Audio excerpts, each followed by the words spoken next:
Meus irmãos, eu vos cumprimento com a paz do Senhor. Deus seja louvado, Deus seja glorificado. Manhã de adoração, manhã de louvor ao nosso Deus.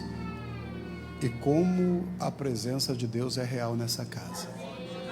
Nós já podemos sentir que Deus está fazendo grandes coisas neste lugar. E nós exaltamos ao Senhor por isso. Aproveitando que você está em pé, abra comigo a sua Bíblia, por gentileza. Eu quero deixar uma palavra para o seu coração. E eu confesso aos irmãos que eu cheguei aqui, sentei ali e troquei a mensagem algumas vezes. Mas quando Deus quer falar conosco em um texto, não tem como correr. E eu não consegui fugir do que eu quero falar com os irmãos aqui. De maneira que eu quero pedir que você abra a sua Bíblia comigo, no livro dos Salmos, no Salmo de número 73. E enquanto você localiza o Salmo de número 73, eu quero externar a Deus a minha gratidão por poder estar com os irmãos nessa vigília, nesse momento precioso de adoração ao Senhor. Eu quero louvar ao Senhor porque até alguns minutos atrás eu estava acompanhado da minha família aqui. A Camila, minha esposa, o Azaf, a Radassa. E embora eles sejam acostumados com as viagens e gostam de viajarem e estarem na igreja, vigília é uma certa novidade para eles. E eles foram bem até um ponto. Aí chegou uma hora que o cansaço dominou. Aí não teve jeito. Aí eu levei-os para descansar um pouco e eu voltei para estar com os irmãos aqui. Mas é uma alegria estar aqui nessa casa. Quero louvar a Deus pela vida do anjo dessa igreja, o pastor Isaías. Deus abençoe. Pastora, Deus abençoe de maneira poderosa. E eu já fiquei feliz. Já vi que o Senhor renovou a sua força para mais um tanto de caminhada. Deus abençoe a sua vida, pastor. Pastor Pedro, Deus abençoe. A irmã Abigail, todas as irmãs que compõem a liderança desse trabalho, Deus abençoe de maneira poderosa. Eu estou feliz, irmãos, porque estar em Foz do Iguaçu é sempre um privilégio, é sempre uma alegria. Eu amo essa casa. E eu sempre digo que a minha esposa sempre brinca que algumas cidades do Paraná que a gente mudaria. A primeira delas é Foz do Iguaçu, disparado, né? Foz do Iguaçu, aí o resto depois é o resto, né? Mas este lugar tem sido bênção na nossa história, a gente ama esse lugar. Deus abençoe essa igreja, todos os obreiros, pastores que estão aqui, Deus abençoe. Pastor Amorim, Deus abençoe. Pastor Argeu. Quem mais está por aí? Pastor Isaías está ali, olha só, a quem eu carinhosamente chamo de Isaías Barros, né? Eu fui lá, ele me chamou de Márcio Neves, né? Então agora ele virou Isaías Neves, Isaías Barros. Deus abençoe a sua vida. Eu estou vendo a Maria ali. Ô Maria, levanta essa mão aí, Maria. Maria, Deus abençoe a sua vida, viu? Eu conheço a Maria desde que a Maria não tinha cabelo branco. Agora o tempo passou, eu vim aqui a última vez, o cabelo estava branco, agora escureceu de novo, não sei como, né? Mas Deus abençoe a Maria, a irmã Margarete. O Vinícius, está ali, Vinícius, Deus abençoe muito a sua vida. Enfim, todos os amigos, irmãos que nós temos neste lugar, que a boa mão de Deus seja sobre vocês. Salmo de número 73, eu quero ler apenas um verso, o verso de número 17. Salmo 73, verso de número 17. Se você localizou, pode confirmar, dizendo amém? Amém. Está escrito assim: até que entrei no santuário de Deus e entendi o fim deles. Amém. Amém? Pode se assentar. Se você pode, mantenha a sua Bíblia aberta no Salmo de número 73. Meus irmãos, olhem para mim aqui. Salmo de número 73. Há alguns dias o Senhor vem falando comigo a respeito dessa passagem, a respeito desse salmo. E as coisas que o Senhor deixou no meu coração, eu quero compartilhar com essa igreja nessa madrugada. O Salmo 73, embora seja um salmo relativamente conhecido da igreja, sempre que nós paramos para analisar, para estudar, o Senhor compartilha algumas coisas ao nosso coração que sempre são revigorantes para a nossa alma. E ler esse salmo e ver as coisas que Deus estava compartilhando ao meu coração, me trouxe graça para glorificar ao Senhor por sua fidelidade. De maneira que eu quero pensar um pouquinho junto com os irmãos a respeito do que esse salmo nos apresenta. O Salmo 73, embora ele seja muito pregado, cantado, mencionado, quando nós olhamos para esse salmo, ele ainda tem um quê de enigmático. Ele ainda tem algo que a gente olha e parece que nas suas entrelinhas, por uma vontade do Espírito Santo, nem tudo é revelado.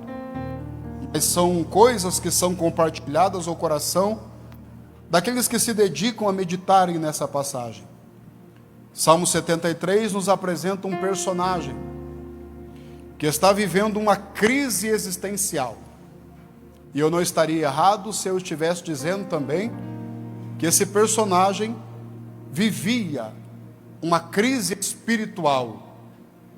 De maneira que quando você lê o Salmo de número 73, a partir dos seus primeiros versos, você vai observar que se desenha diante de nós um personagem que tem algumas características muito claras no texto que estamos pensando nessa madrugada.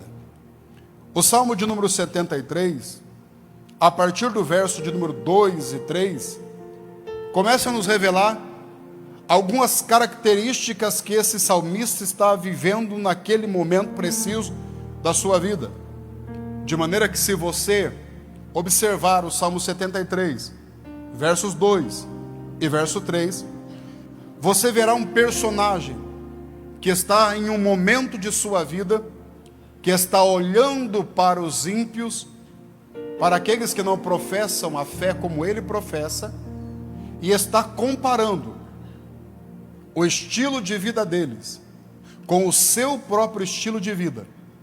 E para surpresa nossa, o personagem desse salmo, na linguagem dele mesmo, ele está sentindo inveja da vida dos ímpios. Ele está olhando para a maneira que os ímpios vivem, para as coisas que os ímpios possuem, para a maneira como os ímpios procedem, e ele, em suas próprias palavras, diz: olhando para tudo isso, eu senti inveja, eu senti ciúme do que eu estava vendo, porque eu olhava para o ímpio e eu não via em mim coisas tão positivas quanto eu estava vendo na vida dos ímpios. Ele compara a prosperidade dos ímpios com a sua prosperidade, e para a surpresa dele, da sua perspectiva, parece que os ímpios são mais prósperos do que ele. Ele compara a felicidade dos ímpios com a sua felicidade, e para a surpresa dele, parece que os ímpios são mais felizes do que ele. E isso gera nele um sentimento de inveja, de ciúme, porque ele diz: eu olho para o ímpio e eu tenho ciúme da maneira que ele está vivendo, das coisas que ele possui. Contextualizando, é como se esse salmista, vivendo nos dias de hoje, levantasse de manhã, pegasse o seu celular, fosse para as redes sociais e começasse a observar o perfil de algumas pessoas que fazem sucesso na internet.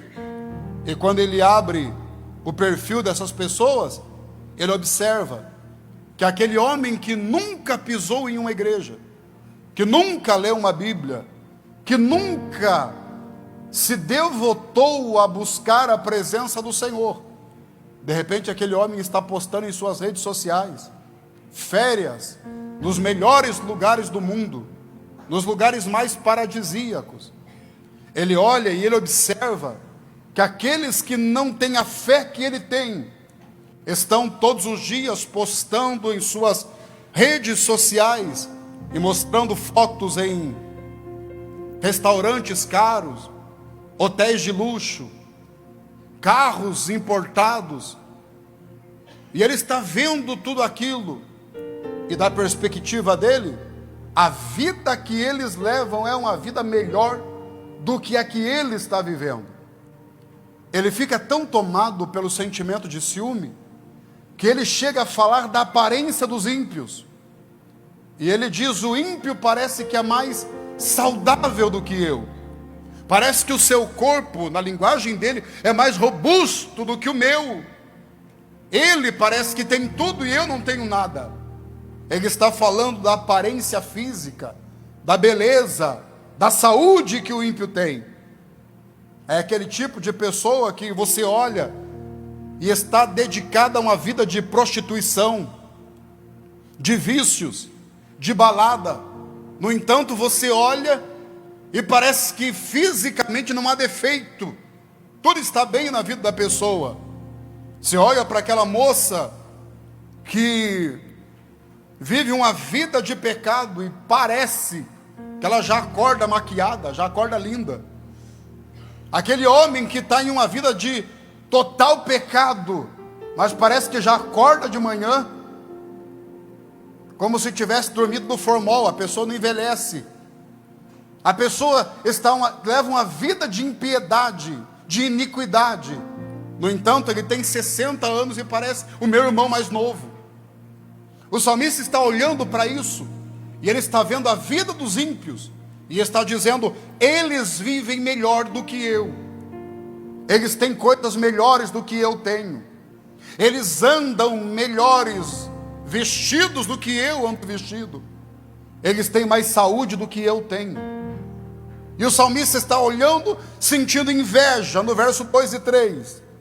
No verso 5, ele diz que parece que os ímpios, eles não têm problema.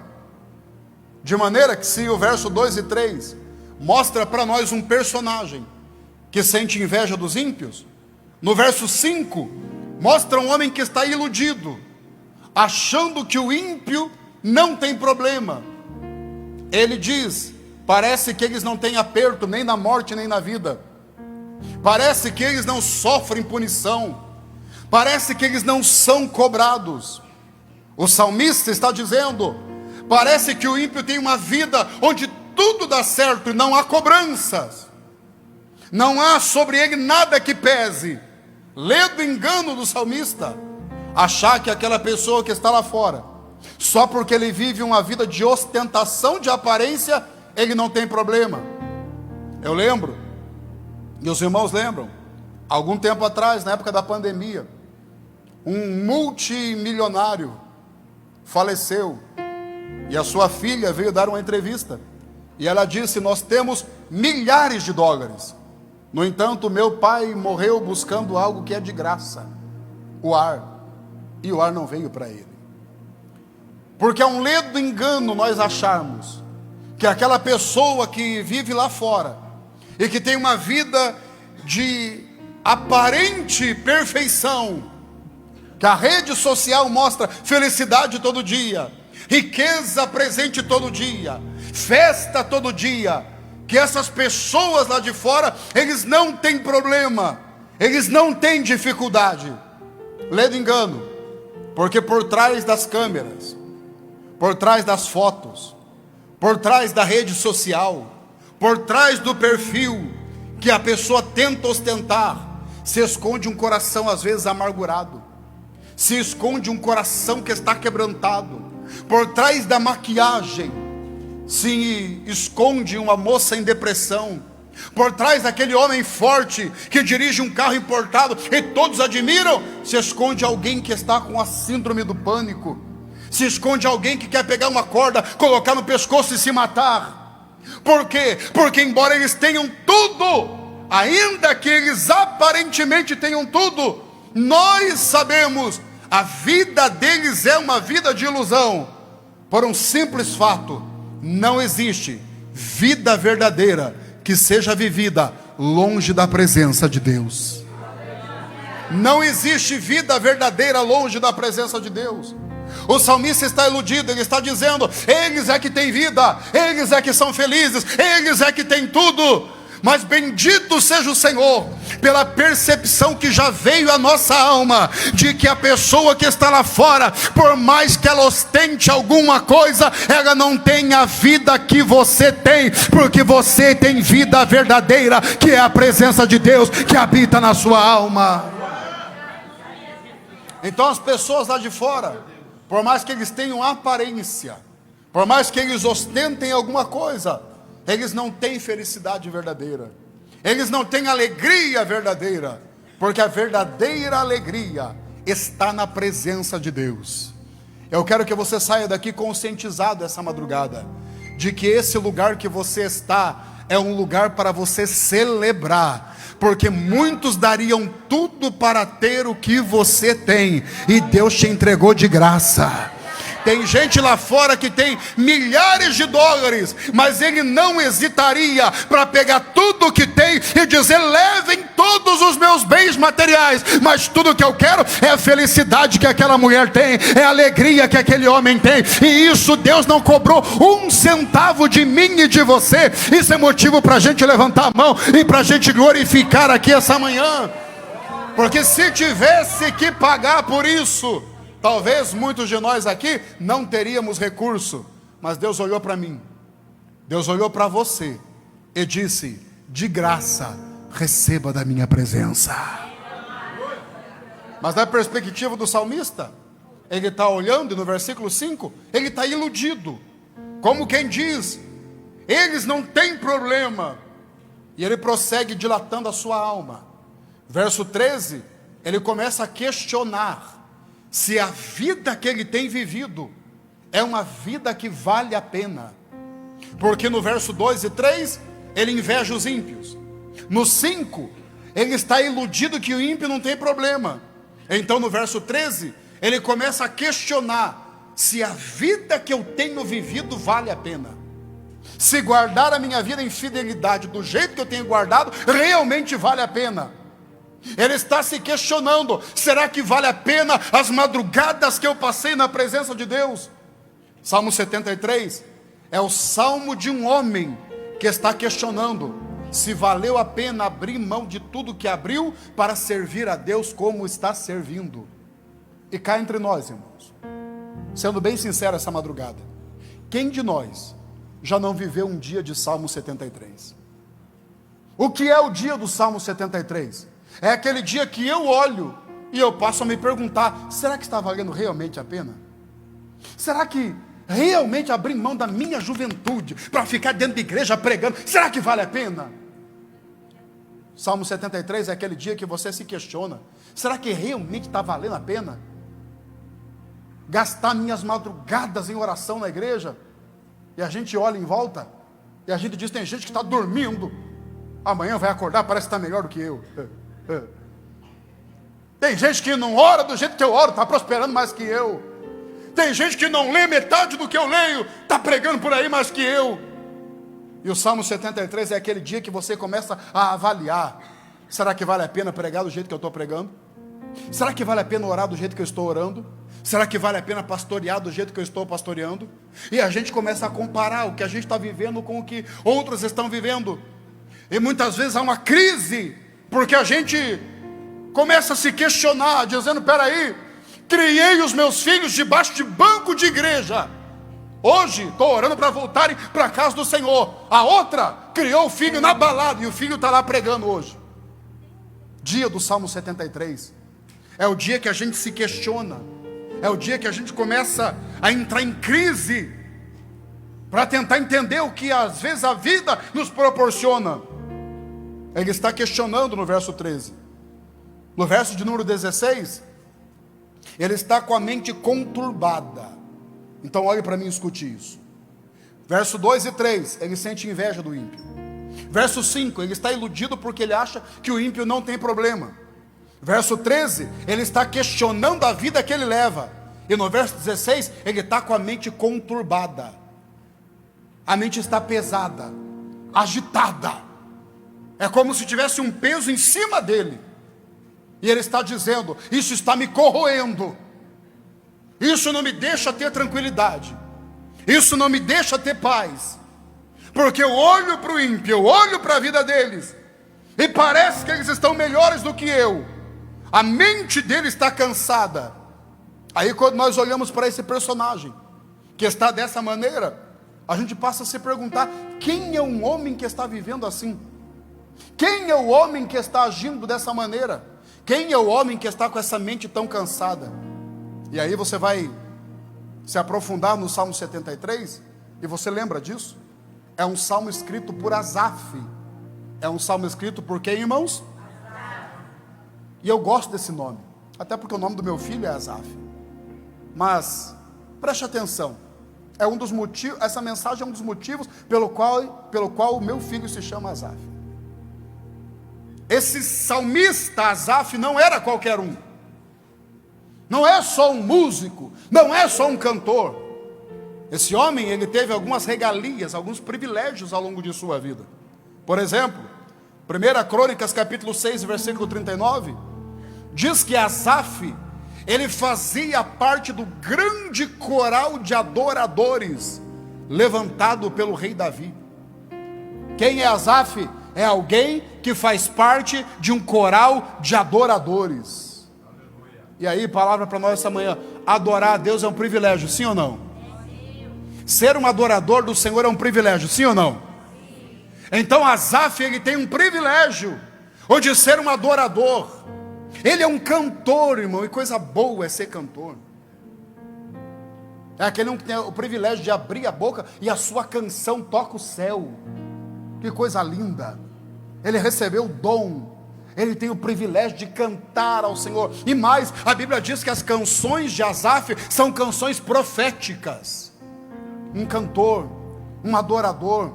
Eu sou fascinado pelo dom da música, por quem canta. Eu fico fascinado, irmão. Até porque eu prego. Mas eu brinco, em tom de brincadeira, que eu prego por falta de opção. Porque na minha família todo mundo toca, todo mundo canta, pastor Isaías. E aí chega lá dia de almoço de Natal, em uma família de músico, em uma família de cantor. Quando reúne todo mundo, você acha que eles vão fazer o quê? Cantar. Vão tocar. E pega o violão e joga aqui, e quem pega, toca. Se jogar para lá, o outro pega, toca, canta. Se jogar na minha direção, eu bato palma. Se eu cantar, se eu abrir a boca, termina o culto. Aí eu digo assim: se não vai tocando, não vai cantando, então vai pregando.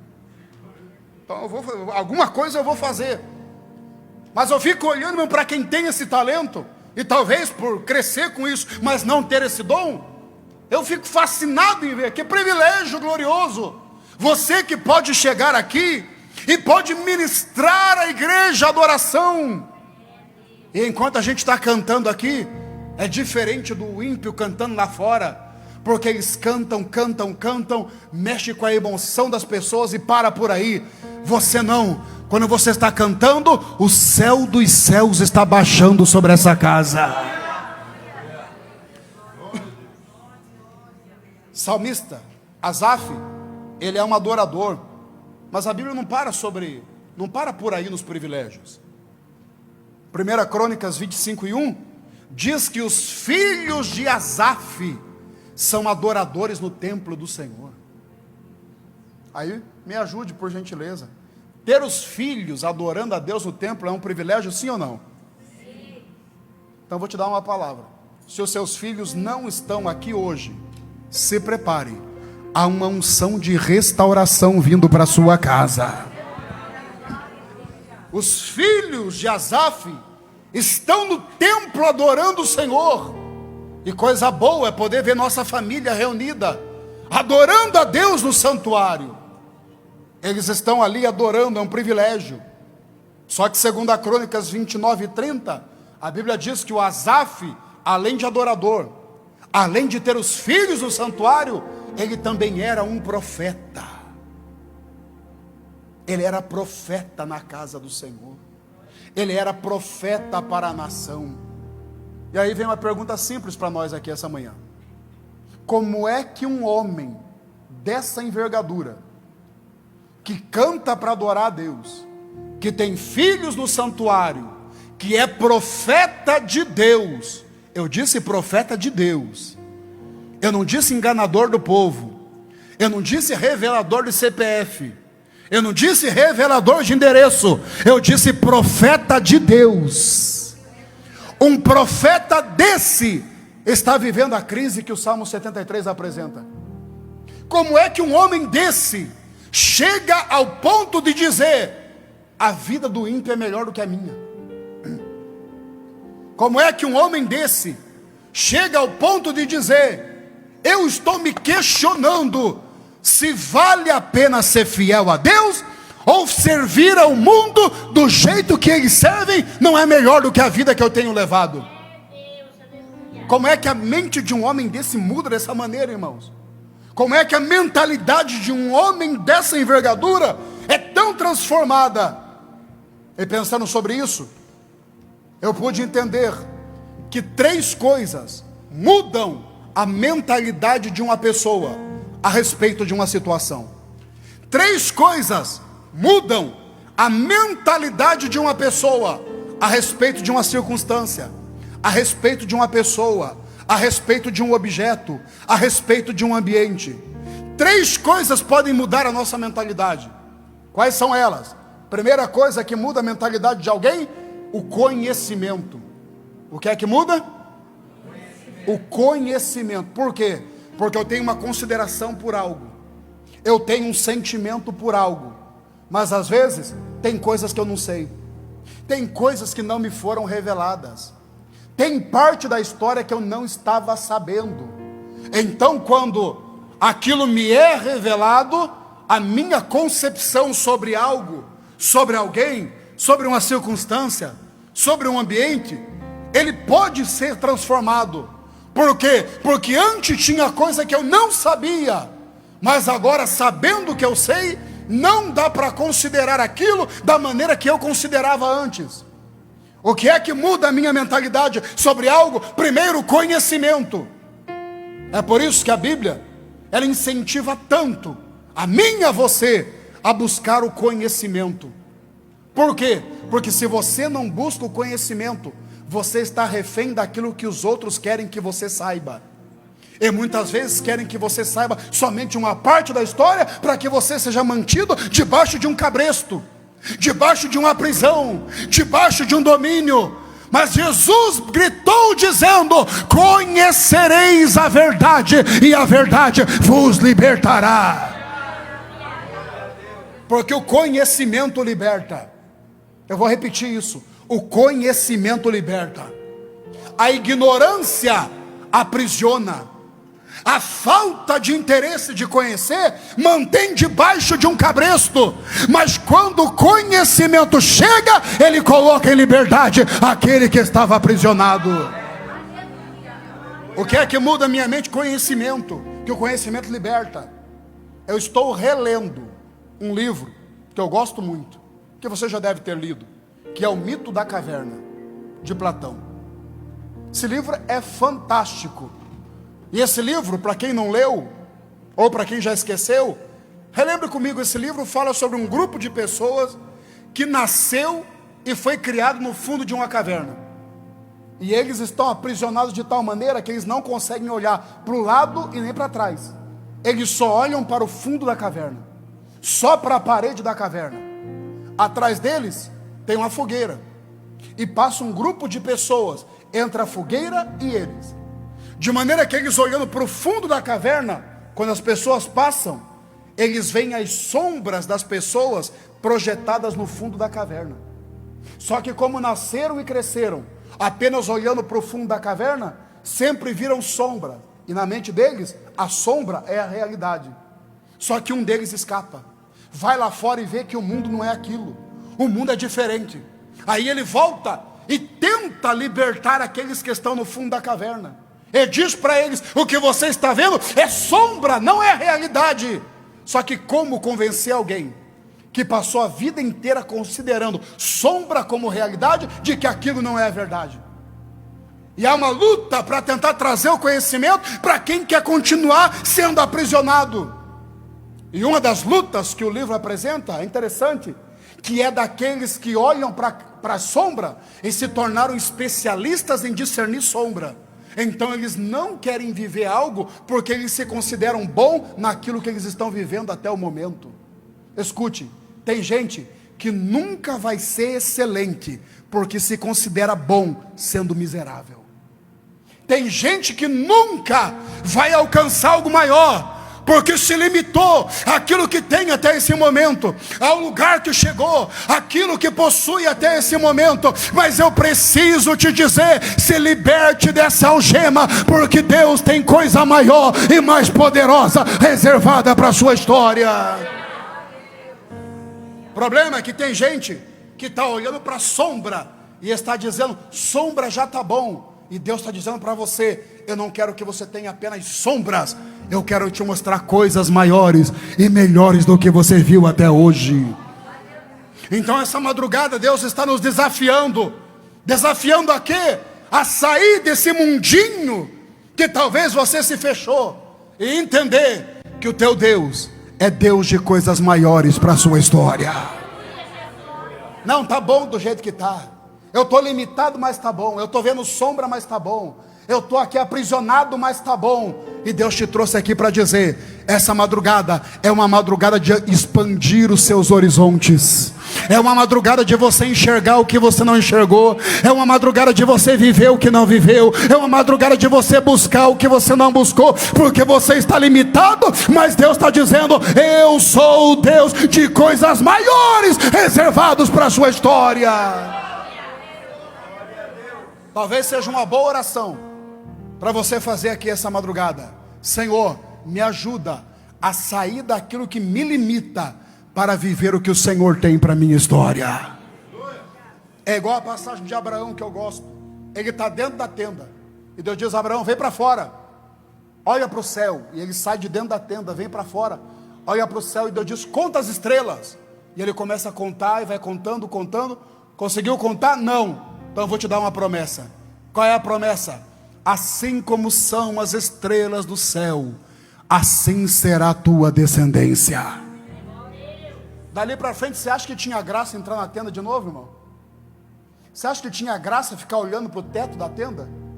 Você acha que tinha graça ficar limitado dentro da tenda?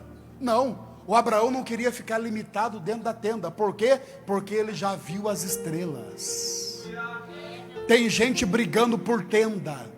Tem gente brigando pelo espacinho fechado. Tem gente brigando pela oportunidadezinha fechada. Tem gente brigando pelo teto da tenda. E eu quero te dizer, só briga pela tenda quem ainda não viu as estrelas. Mas tem gente que está aqui, que Deus está dizendo, eu já te revelei coisas maiores. Tem gente que está aqui, que já tem a capacidade de dizer, quer brigar por tenda? Pode pegar a tenda, porque Deus vai me dar as estrelas. O meu Deus é Deus de coisa grande. Tem gente brigando por tenda, irmão. Ah, se tocar na minha tendinha, dá oportunidade de domingo à noite. Pode pegar a tenda para você. Tem gente brigando pela tenda. Ah, se tomar a minha tendinha da congregação. Ah, se tomar a minha tendinha da credencial. Ah, se tomar a minha tendinha do cargo que eu tenho na igreja. Ah, se tomar a minha tendinha da ostentação que eu apresento no ministério. Tem gente brigando por tenda. Mas eu quero dizer, bem-aventurado é você que não está preso às tendas, mas está dizendo, quer pegar a tenda? Pode pegar a tenda. Meu Deus tem as estrelas e coisa maior para revelar. Quer que muda a minha visão sobre algo? Primeiro, o conhecimento, quando coisas são reveladas. Segunda coisa que muda a minha visão sobre algo é quando aquilo que eu estou olhando sofre uma alteração. Então, porque aquilo mudou, eu também mudo o meu pensamento. Só que há um terceiro fator que faz mudar a minha concepção sobre algo, que eu penso que é o caso de Asaf. Ele considerava algumas coisas na sua vida, e o Salmo 73 mostra um homem que está pensando completamente diferente. Mas quando nós olhamos para a história de Asaf, algumas coisas merecem ser consideradas. Primeiro, não teve nenhum conhecimento extra revelado para ele, no sentido das reclamações que ele faz desse texto. Segundo, as coisas que ele antes valorizava, não sofreram uma alteração. Quando Asaf entrou no santuário para adorar a Deus, quando Asaf profetizou, naquele tempo já existia ímpio sobre a terra, sim ou não? Naquele tempo, quando Asaf profetizava, já tinha rico e tinha pobre, sim ou não? Naquele tempo que ele adorava a Deus no santuário, Deus era o mesmo do Salmo 73, sim ou não? Então, se nada mudou em volta, o que é que mudou? A mente do próprio Asaf. É ele que mudou. Não foi a circunstância externa. Foi ele que, por alguma razão interna, foi mudando a sua mente. De maneira que um dia ele é profeta, no outro ele entra no santuário e diz: eu acho que não está valendo a pena. Um dia ele diz: assim diz o Senhor. No outro ele entra e diz: a vida do ímpio é melhor do que a minha. Porque alguma coisa mudou? Não, porque ele mudou. E porque ele mudou, agora ele começa a apontar para coisas que ele não apontava antes. E a pior coisa que tem, escute o que eu vou te dizer, é trabalhar com gente que mudou a mentalidade e não reconhece que foi ele que mudou. Essa manhã eu vou te falar algo aqui com muita educação, que o pastor Isaías não vai te falar. E por que ele não vai te falar? Porque ele é um gentleman, ele é um cavalheiro, ele é educado. Agora eu, do interiorzão mesmo, pastor Isaías. Então eu vou te dizer algo, irmão, a igreja não mudou, o ministério não mudou, os pastores não mudaram, foi você que mudou, e por isso você está reclamando do que está reclamando. A igreja está do mesmo jeitinho de quando você se converteu. Quando você entrou aqui, tinha problema já nessa casa. Quando você entrou aqui, já tinha gente de nariz empinado e tinha gente humilde. Quando você entrou aqui, tinha gente rica e tinha gente pobre.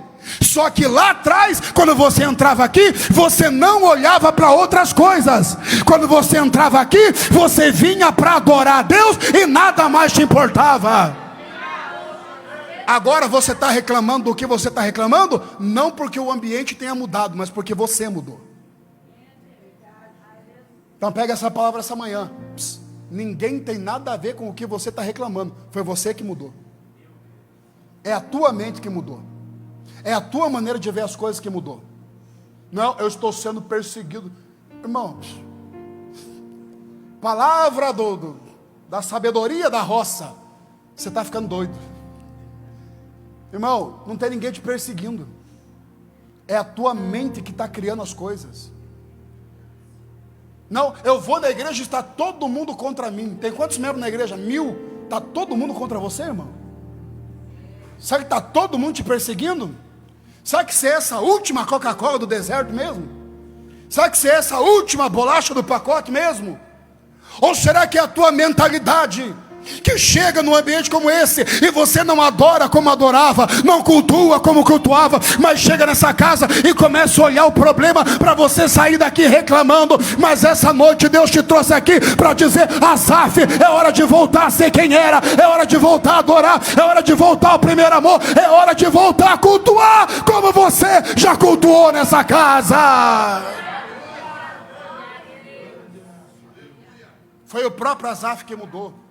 Não foi Deus que mudou, não foi os obreiros que mudaram, não foi a igreja que mudou, foi a mente do Asaf que mudou. E é terrível você trabalhar com alguém que mudou a mente, porque ele tem resposta para tudo. A pessoa chega reclamando, você vai aconselhar, ele tem resposta, ele tem argumento, ele quer discutir. Se fosse externo, dava um jeito. Que tem gente que está meio triste na igreja, você chega e diz: irmão, você está triste por quê? Ah, eu estou triste porque o copo ficava aqui, agora colocaram o copo para cá. Aí a gente diz amém, então vamos colocar o copo aqui de novo, para você ficar alegre. Coloca o copo lá, ele fica alegre, pronto, resolveu. O problema é externo. Agora tem gente que chega: eu estou triste com essa igreja. Está triste por quê? Porque o copo está aqui e era para ficar aqui. Então tá bom, então eu vou pegar o copo daqui e vou colocar aqui. Mas eu também não gosto do copo aí. Então tá bom, então eu vou pegar o copo daqui e vou colocar aqui. Mas o copo aí fica fora do lugar. Então tá bom, irmão, vou pegar o copo daqui e vou colocar aqui. Mas aí o copo aí dá problema. Tem hora que dá vontade de pegar o copo e jogar na cabeça do irmão. Porque a mentalidade dele é que mudou e não tem o que preste, não tem o que sirva, não tem o que agrade. Faz vigília, reclama da vigília. Não faz vigília, reclama que não fez. Pastor prega gritando, só grita. Prega ensinando, é porque não tem poder. Cantou um hino de fogo, está pensando que aqui é forró. Cantou hino de adoração, por que tão parado? É a mente da pessoa que está tão cheia de coisa que ela não consegue se alegrar, ela não consegue glorificar. Mas eu quero profetizar: Deus vai limpar a tua mente, vai voltar a adorar, vai voltar a glorificar, vai voltar para a essência da adoração nessa casa. A mente de Asaf mudou. Só que escute, meu horário já está indo. Eu vou até 4 horas, pastor, é isso?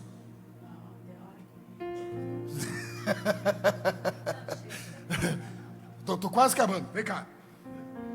A mente de Asaf mudou. Só que há um dia na história de Asaf que a coisa vai mudar.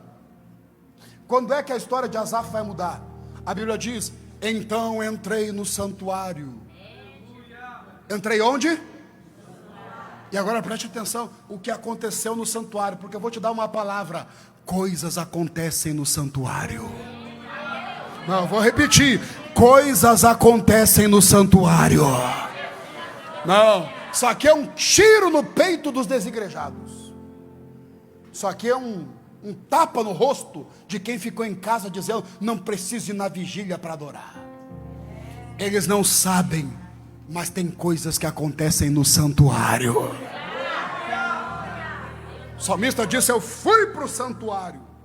E no versículo que nós lemos, ele está olhando para os ímpios. Só que quando ele entra no santuário, Deus vem e Deus toca na mente de Asaf. E quando Deus toca na mente dele, ele diz: então eu entendi o fim dos ímpios. Eu entendi, eu compreendi, eu recebi iluminação mental para entender que os ímpios prosperam por um tempo, mas o final deles é final de destruição. Por que eu gosto desse salmo, irmão? Porque Deus não mudou nada externamente. Quando Asaf entrou, Deus não disse: espera aí, está tristinho? Eu vou mudar tudo à tua volta. Deus não mudou, pastor Amorim, não mudou nada em volta de Asaf. O que é que Deus mudou? A mente. Por quê? Porque não adianta mudar as coisas de quem tem mente velha. Não adianta mudar a circunstância de quem tem pensamento velho. Só vou pregar hoje aqui na sede, mas eu vou falar tudo de uma vez. Está dando problema aqui na sede? Vai dar problema na congregação também. Que não adianta mudar a circunstância para quem tem mente velha. Está dando problema lá no Portal da Foz? Está criando casa lá, pastor Amorim? Está com aquele obreiro criando? Não adianta, vai ser lá, vai para o Morumbi 2, vai criar casa lá também, pastor.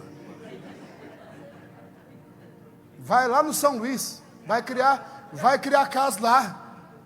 Por quê? Que não adianta mudar a igreja, não adianta mudar a placa, não adianta mudar o departamento, é a mente que precisa mudar. Está reclamando ganhando 2.000 por mês, vai reclamar ganhando 10. Porque enquanto a mente for velha, não adianta mudar nada em volta. Deus olhou e Deus disse: não adianta mudar nada, que eu posso fazer o que quiser, que com essa mente velha vai continuar reclamando, vai continuar indo na igreja, atormentar pastor, encher a paciência de pastor. Então, ao invés de mudar a circunstância, eu vou mudar a mentalidade dele. Essa manhã a minha oração é que Deus mude a mentalidade de pessoas nessa casa. Porque se Deus mudar a mente de algumas pessoas, não precisa mudar o culto daqui de baixo lá para cima. Se a mente dele estiver em Cristo, ele glorifica aqui e glorifica lá.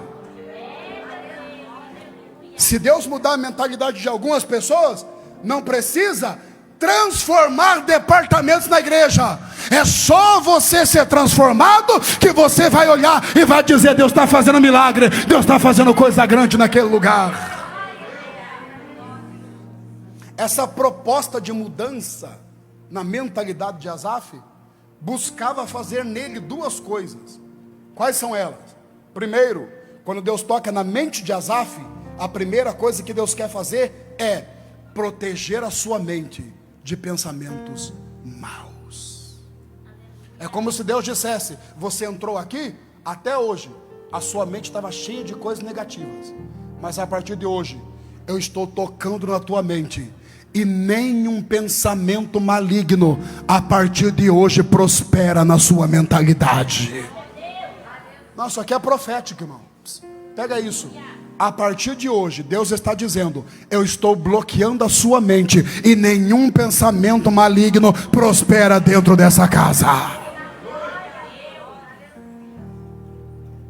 Por isso o apóstolo Paulo escreveu aos Coríntios, e ele disse: peguem todo raciocínio e levem cativo a obediência de Cristo. Por quê? Porque eu não posso controlar o primeiro pensamento que vem na minha mente, mas eu posso decidir se ele continua ou se ele vai embora. Sabe qual é o problema? É que tem gente que está aqui, que senão Deus não estaria dando essa palavra. Tem gente que está aqui, que vem o primeiro pensamento, e era para você repreender na hora, mas você fica alimentando. Você fica nas palavras da jovem que já falou aqui, colocando fermento, que é para crescer, que é para maximizar a coisa. Aí o inimigo joga uma semente, e você fica alimentando aquilo. Chega no departamento, tá todo mundo a teu favor, aí o inimigo coloca um pensamento: esse pessoal aí não gosta de você. A pessoa pega aquilo e fica maximizando na mente, e de repente está chegando na igreja achando que ninguém gosta dele, achando que ninguém gosta dela. Todo mundo me persegue. Por quê? Por causa de um pensamento que veio, e que não foi repreendido, e que não foi jogado fora, mas que encontrou em teu coração um solo fértil para prosperar. Mas quando Deus toca na cabeça de Asaf, Deus está dizendo: daqui para frente nenhum pensamento maligno prospera na sua história. Receba essa palavra. Daqui para frente nenhum pensamento maligno prospera sobre a tua história. Quando Deus propõe uma mudança mental, primeiro, é para proteger a mente de Asaf. Segundo, é para torná-lo um propagador de boas obras. Salmo 73, 28 diz assim: mas quanto a mim, bom é aproximar-me de Deus, do Senhor Jeová, ponho o meu refúgio, para que eu fale das suas obras. Começou o salmo falando do ímpio. Começou o salmo dizendo: eu tenho inveja do ímpio. Está terminando o salmo dizendo: eu vou falar das obras de Deus. Por causa de uma mudança de mentalidade. Quando a sua mentalidade muda, você deixa de falar das coisas que você falava e passa a falar das coisas que Deus quer que você fale. Quando a sua mente muda, você deixa de comentar sobre as coisas que você comentava e começa a comentar sobre o que Deus quer que você comente. Eu disse outro dia que eu tenho que orar toda semana. E por que eu tenho que orar toda semana? Porque eu prego em média 1 hora, 1h30. Toda semana. 3, 4 vezes por semana. 1 hora, 1h30. 1 hora, 1h30. Alguém que fala 1h30, irmão, eu não posso errar uma palavra. Por quê? Porque se eu errar uma palavra e sair com a conotação que aparentemente é diferente daquela que eu quis dizer, tem gente dentro da igreja que vai pegar aquela palavra, e aquela palavra é que vai virar o comentário no final do culto. Você prega 1h30, ele descarta 1h30 de ensino, pega uma palavra errada e é aquela que ele vai comentar, por causa de uma mentalidade velha. Mentalidade velha sai lá fora para comentar o que dá errado, não sai para falar do que deu certo. Mentalidade velha sai para colocar defeito, não sai para elogiar. Mas essa noite Deus está dizendo: quando a tua mente for nova, você vai falar do que Deus quer que você fale. Eu encerro. Deus tenta transformar, ou transforma a mentalidade de Asaf, para proteger a sua mente, para torná-lo um propagador de boas obras. Eu quero te dar 2 palavras baseadas nessa mensagem e eu encerro. Primeiro, na vida sempre existirão problemas, mas você pode ver o lado bom das coisas. Glória a Deus. Ímpio sempre teve, sim ou não? Sempre teve injustiça. Qual é a diferença do Asaf de antes para o Asaf do Salmo 73 no início? É que antes ele não estava olhando para o ímpio, ele não estava olhando para a injustiça, ele não estava vendo como o ímpio é esbelto. Antes, os olhos dele estavam voltados para o Senhor. Sempre existirão coisas negativas que você pode comentar, mas você também pode ver o lado bom das coisas. Ou seja, eu tenho a opção de reclamar, mas eu também tenho a opção de celebrar. Eu optei por ver o lado bom das coisas. Tem coisa para reclamar? Tem. Mas também tem coisa para se alegrar. Também tem coisa para celebrar. Tem coisa na igreja que pode ser reclamada? Sim. Tem gente na igreja que eu posso reclamar? Sim. Mas também tem na igreja muita coisa que eu posso celebrar. E ao invés de você olhar para o que vai trazer reclamação, eu quero te convidar a olhar para o que vai trazer celebração. Eu posso reclamar das coisas, mas eu posso celebrar por aquilo que Deus está fazendo. Eu posso reclamar que alguém me olhou torto quando eu entrei na igreja, mas eu posso celebrar que muita gente olhou para mim e disse: nós estamos felizes porque você está nessa casa. Eu posso reclamar que alguém achou ruim o louvor que eu cantei, mas eu também posso celebrar porque alguém chegou e disse: aquilo que você cantou era a mensagem de Deus para a minha vida. Então, ao invés de olhar para o que vai me fazer reclamar, eu quero olhar para o que me vai fazer celebrar. Essa manhã, você pode ficar olhando: 4:10 da manhã. Eu estou com sono. Eu queria estar em casa. Eu queria ver televisão. Ou você pode olhar para o outro lado e dizer: Deus está falando conosco. Deus está fazendo um milagre. Deus está alcançando a família de alguém. Deus está transformando a história de alguém. É a sua mentalidade que decide se você reclama ou se você celebra. Mas que a sua mente esteja em Cristo para nessa manhã celebrar pelo que Deus faz nessa casa. Você pode olhar para o problema, ou você pode olhar para as coisas que Deus está fazendo. E Deus está fazendo coisa grande nessa casa. E Deus está realizando grandes coisas em Foz do Iguaçu. Tem coisa para reclamar? Tem, mas tem coisa para celebrar. E a gente pode fazer oração de Josafá, dizendo: Senhor, os inimigos são grandes, mas os nossos olhos estão em Ti. Tem coisa para reclamar, mas você pode olhar para as coisas que te fazem celebrar. E eu encerro te dando um último conselho baseado nessa palavra. Primeiro, a vida sempre vai ter problemas, mas você pode olhar o lado bom das coisas. Segundo, ocupe a sua mente com o que você pode controlar, e o que está fora do seu alcance, deixe que Deus vai cuidar. Sabe o que é o nosso problema, irmãos? A gente traz para a nossa mente coisa que está fora do nosso alcance. Você ficar pensando sobre isso não vai resolver nada. Você ficar trazendo aquilo para dentro da sua alma não vai resolver nada. Levar isso para a sua cama não vai resolver nada. Levar isso para a sua mesa de jantar não vai resolver nada. Então, o que você pode controlar, guarde na sua mente. Mas o que está fora do seu domínio, diga: Deus, eu não vou ficar me desgastando por aquilo que está acima do meu controle, aquilo que está me fazendo adoecer. Se eu não posso controlar, a partir de agora eu vou descansar, e está na mão de quem sabe como resolver o problema.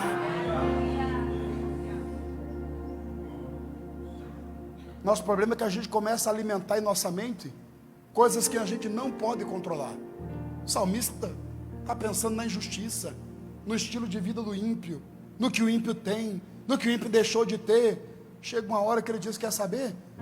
Ficar pensando sobre isso só está me trazendo cansaço mental. Então, a partir de agora, eu não penso mais nisso. Isso aí não é questão minha, isso aí é questão de Deus. E você pode, nessa manhã, se livrar dos pensamentos que você não pode controlar e dizer: Senhor, o que está ao meu alcance, eu faço, Mas o que eu não posso fazer, a partir de agora, eu descanso naquele que fez as promessas. Você ficar se desgastando não vai resolver. Você ficar se martirizando não vai resolver. Você ficar de madrugada, levanta e volta para a cama, e vai na frente do espelho, e lava o rosto, não vai resolver nada. Você ficar estressado, descontando a ira na família, não vai resolver nada. Você ficar se autodestruindo, não vai resolver nada. Então essa é a manhã de você dizer: Senhor, que a minha mente seja limpa daquilo que eu não posso controlar, mas que aquilo que eu não tenho controle, o meu coração descanse, sabendo que o Senhor sabe como conduzir a minha história. Tirar da sua mente aquilo que você não pode controlar e deixar para que Deus trabalhe, vai produzir em você algumas coisas. Primeiro, você vai viver mais feliz. Amém, irmãos? Quem tira da mente o que ele não pode controlar e deixa para Deus resolver, primeiro vive mais feliz. Você já viu que tem gente que parece estar sempre estressado, sempre irritado? Aí se você pudesse abrir a mente dele, você ia ver que está cheio de coisas lá que ele não pode resolver, mas está guardando, está remoendo aquilo. Aí quem lança na mão de Deus, está sorrindo, está feliz. Por quê? Porque ele sabe que ele tem um pai que cuida de todas as coisas. Deixar para Deus vai fazer você viver mais feliz. Segundo, vai fazer você dormir melhor. Amém? Dormir melhor. O salmista diz: em paz me deito e logo pego no sono. Se você vai passar sono, é só hoje. Amanhã você já vai dormir bem. Amém? De domingo para segunda você já vai deitar, e aquele remédio para a ansiedade, aquela insônia que te oprimia, aquela perda de sono de rola para lá, rola para cá, a mente agitada, assim diz o Senhor, ela já foi embora. Descansa a tua alma, porque eu cuido da sua história. Quem deixa na mão de Deus vive melhor, dorme melhor. E por último, se livra da ansiedade. Que a minha mente vai ficar ansiosa porque eu não posso resolver? Minha mente vai ficar conturbada com o que eu não posso resolver? Não. A partir de agora, minha mente está livre. A partir de agora, sua mente está livre. Não, eu vou repetir. A partir de agora, sua mente está livre. Significa que aqueles pensamentos, a partir de agora, não tiram mais a sua paz. Mas a partir de agora, você lança na mão do Senhor, para que Ele cuide. E a Bíblia diz: lançai sobre Ele toda a vossa ansiedade, porque Ele tem cuidado de vós. Diga para quem está perto de você: descansa o teu coração. Diga para ele: descansa a tua alma, porque Deus está cuidando de você. Deus está cuidando da tua família, Deus está cuidando da tua vida financeira, Deus está cuidando da sua igreja, Deus está cuidando do seu ministério. Descansa a tua alma, porque você não está órfão. Você tem um Pai celestial que se levanta e diz: descansa, porque eu cuido da sua história. Descansa, porque eu cuido de você, diz o Senhor dos exércitos. Tira da sua mente. Que Deus gosta de fazer conosco, que eu já fiz com o meu filho, com o Asaf. Quando o Asaf era menor, nós morávamos em um apartamento bem no centro da cidade. Eu não sei aqui, mas no interior tem aqueles rapazes que compra moto, e ele mexe no escape da moto, e o inimigo se manifesta, e ele gosta de andar pela rua fazendo barulho, sabe? E eu estou aqui, com o Asaf no colo, lá no apartamento, andando com ele na sala, e ele dormindo, pastor Amorim. E eu ali, babando no meu filho. De repente passou um motoqueiro desse lá embaixo, fazendo barulho. Quando fez barulho lá embaixo, ele acordou assustado, arregalou os olhos. E quando ele arregalou os olhos, ele estava no meu colo. Eu disse pela primeira vez, meu primeiro filho, eu disse uma frase que eu nunca tinha dito, mas que coisa boa falar aquilo. Quando ele arregalou os olhos assustado, eu fiz para ele: psh, descansa, o papai está aqui. E ele dormiu de novo.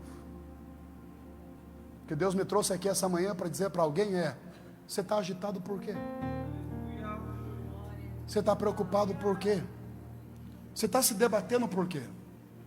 Você está perdendo sono por quê? Deus está olhando para você e está dizendo: ei, descansa. O papai está aqui. Papai está cuidando de você. Ele está cuidando da sua história. Eu gostaria que vocês colocassem em pé no seu lugar. Eu quero orar pela sua vida.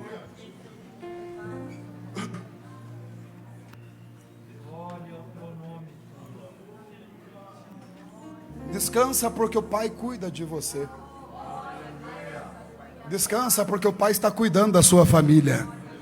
Você entrou nessa vigília tão cheio de preocupação, tão cheio de ansiedade, coração tão pesado, e Deus está dizendo que você vai sair daqui leve, porque toda preocupação fica diante do altar, e você volta para sua casa hoje feliz e abençoado por aquele que cuida da sua história.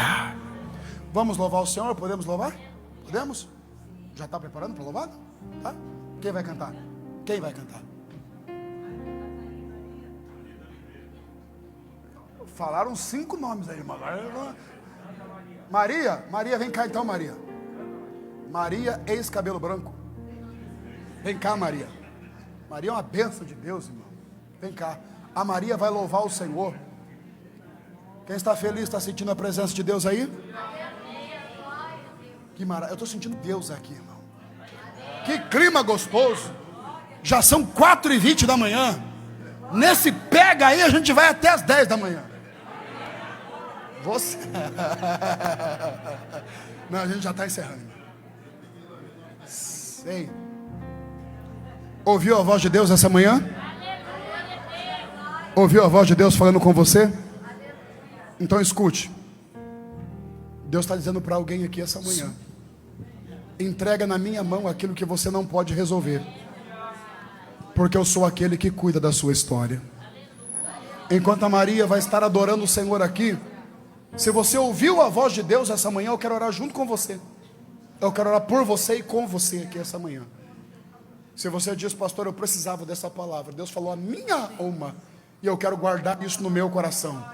Se você ouviu a voz de Deus, corre aqui diante do altar, dá uma atitude de fé, e nós vamos orar juntos aqui essa manhã, uns pelos outros. Venha, venha. Enquanto a Maria louva ao Senhor, se você ouviu a voz de Deus, venha. Venha.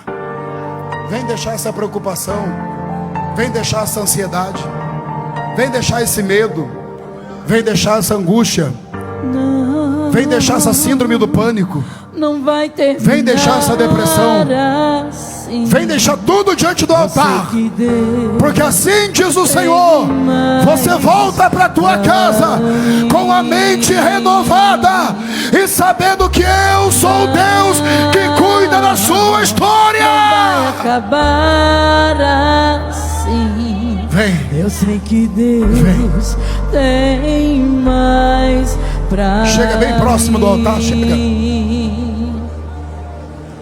Parece que agora é mais difícil de lutar, mas eu já fui tão longe, não dá mais para voltar. Meu Deus, Deus me chamou para viver coisas maiores. Olha, Deus foi com você, feche seus olhos.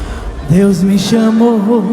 Essa canção é profética para a sua alma, para a sua família. Deus me chamou para viver coisas maiores. Oh Senhor, eu sinto a tua presença nessa casa. Ah, o cheiro da tua unção está neste lugar. Ah, Senhor, graças te damos, porque o Senhor está restaurando, o Senhor está tirando a ansiedade, o Senhor está restaurando a alegria, o Senhor está restaurando a esperança.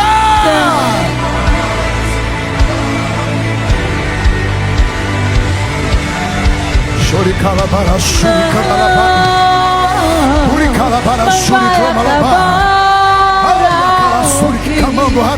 Eu sei que Deus tem mais pra mim.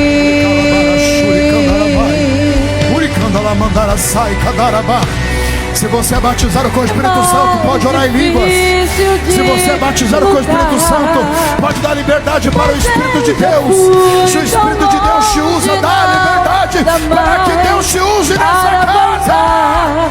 Deus me chamou para viver coisas maiores. Deus me chamou para viver coisas maiores. Deus me chamou para viver coisas maiores, maiores, maiores. Deus me chamou para viver coisas maiores. Meu Deus.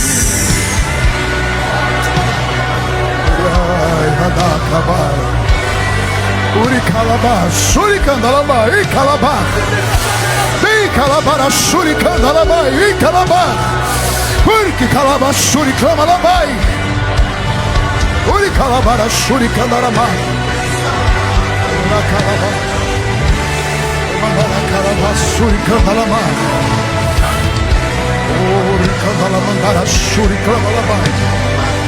Poderoso Espírito de Deus, nós queremos te louvar essa manhã, Pai. Pega a tua doce presença sobre esta casa.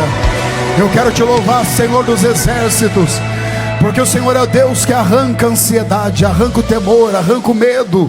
O Senhor é o Deus que renova a nossa alma, de maneira, Senhor eterno, que todos aqueles que chegaram aqui com o coração cansado, prostrados, abatidos, hoje, Senhor, saindo daqui dizendo: o que eu controlo, eu posso usar o meu tempo, mas o que eu não controlo a partir de agora está na mão do meu Pai, que sabe como trabalhar, e Ele fará coisas maiores para que o seu nome seja glorificado. Assim sendo, eu abençoo toda essa igreja para a glória do teu nome. Amém.